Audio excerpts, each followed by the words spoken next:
បាទជំរាបសួរបងប្អូនទាំងអស់គ្នាថ្ងៃនេះមកថតវីដេអូបង្ហាញបងប្អូនអំពីពិធីអំបុកសំពះព្រះខែ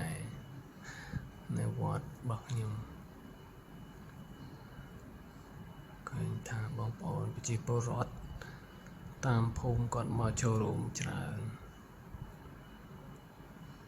ក្នុងនោះក៏មានពិធីសម្រក់ទៀនដើម្បីចង់ដឹងពីតកតងផ្សងថាភ្លៀងឆ្នាំក្រោយហ្នឹងភ្លៀង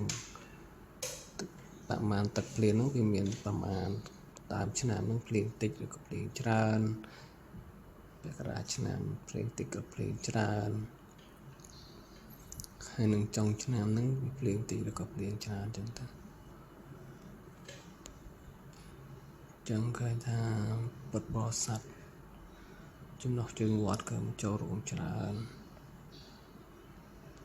ឃើញថាច្រើនកកអ៊ូអមមែនតើចឹងខ្ញុំអត់បានថតចិត្តទេដូចថាដូចច្រើនដែរចឹងខ្ញុំថតពីជើងឯងសូមមានការអធិស្ឋានផងលើចាប់ដើមដុតទៀនដើម្បីសម្រក់ហើយ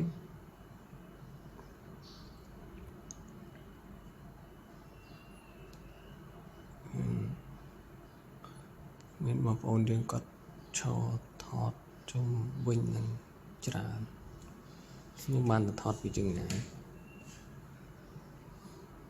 បងប្អូនមើលទស្សនាទាំងអស់គ្នាទៅចាប់ដើមហើយសម្រក់ទៀននេះតើអូននេះច្រើនទេខ្ញុំក៏មានជ័យច្រើនដែរមានជើញបងប្អូនស្ដាប់សំឡេងដើមទាំងអស់គ្នាទៅអរគុណច្រើន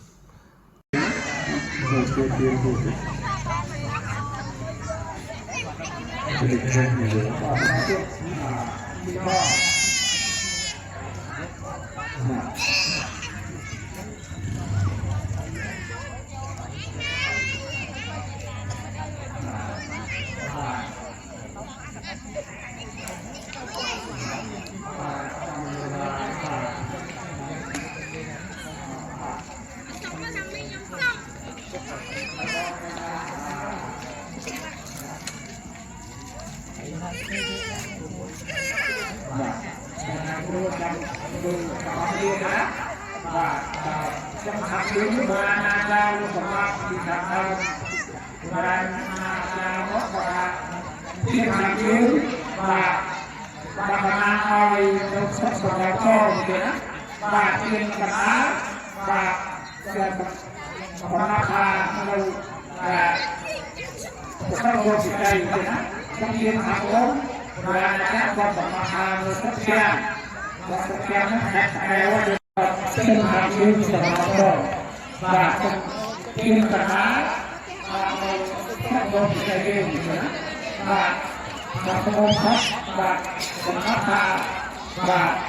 rất gan nữa rất gan hết cả rồi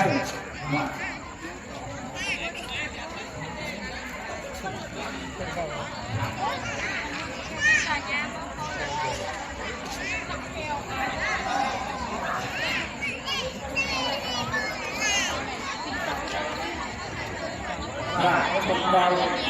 một người nào thì hắn chọn một vật mà đi vào làm nói tôi đến và làm và đây là một lần mình cũng biết là làm được làm đến hai trăm làm và người biết hai trăm làm đây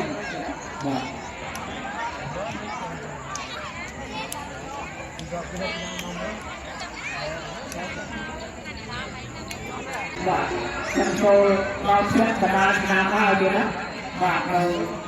và tôi thì cái một thia nữa và một đầu đó đâu đâu trong làm lại tôi được một phần tiền